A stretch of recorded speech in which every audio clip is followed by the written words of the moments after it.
second music present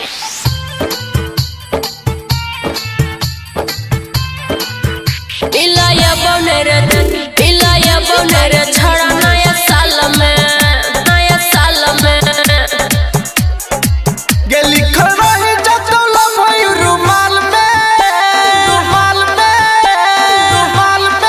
गेली खरही जतौला भई रुमाल में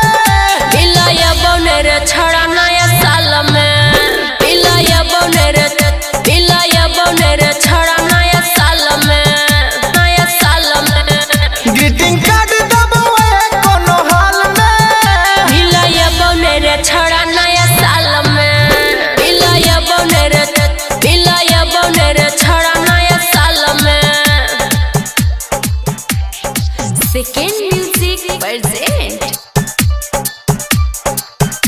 इलाया बोनेर छड़ा नया साल में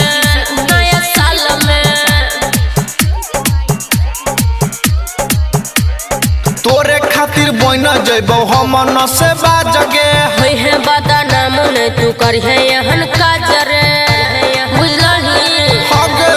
काजरे तोरे खातिर बन जइबो हम न से बाजगे होई है बादा नाम ने तू करिहे यहन काजरे तो डेट फिक्स भेलो जाके ससुराल में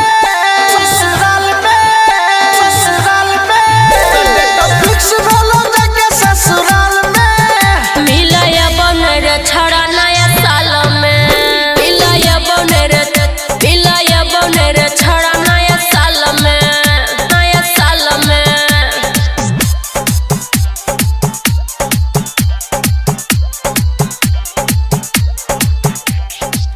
सेकेंड म्यूजिक प्रेजेंट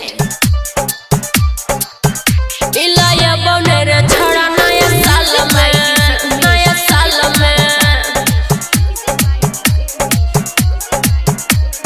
बात मान पवन तो करतो हम